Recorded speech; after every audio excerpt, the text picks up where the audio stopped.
All right, this is the first time that I've read this one in public, ever. It's not at all like the last one. When I was 22, I went to Italy for the first time, and I had no money. I was sleeping rough, as you do, as I've done way too often. My husband's been a great civilizing factor in my life. It's been the first time in about a year that I haven't, slept under a bench. Anyway, when I was there, I bribed a Vatican guard, and I got to spend some time alone in the Sistine Chapel.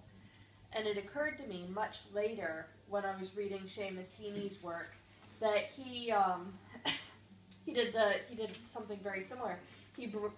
There was a cave, the Castilian cave. There's a fountain in the back of it that was sacred to the god Apollo, who is the god of poetry.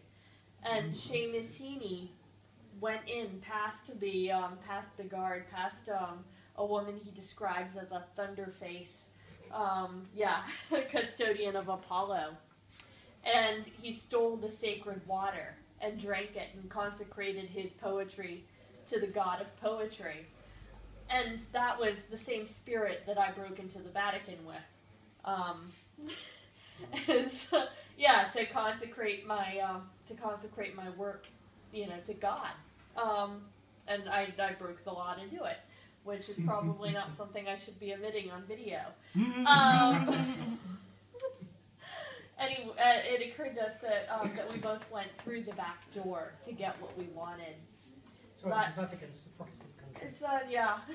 Well, I mean, I'm an Anglican, and I'm veering ever so slightly towards Catholicism. It's like a fish hook in my brain. But if I ever do convert, I'm going to be like one of the Graham Greene, Flannery O'Connor Catholics that are just kind of violent and scary, and a little off sexually. Anyway, through the back door for Seamus. We've all had our moments. You, my dignified master, left off singing and ran past the thunder-faced custodian of Apollo, who imagined that she could stop you with nothing but a look and the tag end of a velvet rope. I picture you, white-haired, straight-backed, hurdling those stairs to dive snout first into that water, to drown in the sweetness of dedication all those whose hubris is great enough to imagine that they could bottle up God. I picture you snorting and blowing horse-like, mouthing the promise as it is fulfilled. I see your eyes cast wide and gleaming as mine were 6 years ago, when 5 minutes after I bribed the sleek Vatican guard with 20 euros and the promise of my travel rank company for at least 2 meals, he hid me in a Medici-era broom closet whose floor was edged with serpentine marble. I crouched among the dusty brooms, the rags which smell the same everywhere of lemon and rot, waiting till the building had sloughed its museum husk and returned to church. I crouched in a red silk, long-sleeved smock, corduroy trousers, Birkenstocks, my long braid in the funk of a week without showering. He led me to the altar and left me to make my vow. Michelangelo soared above my head. A sonnet about the Castilian springs beat its rhythm through my veins. I touched my greased forehead to the embroidered space beneath the cross.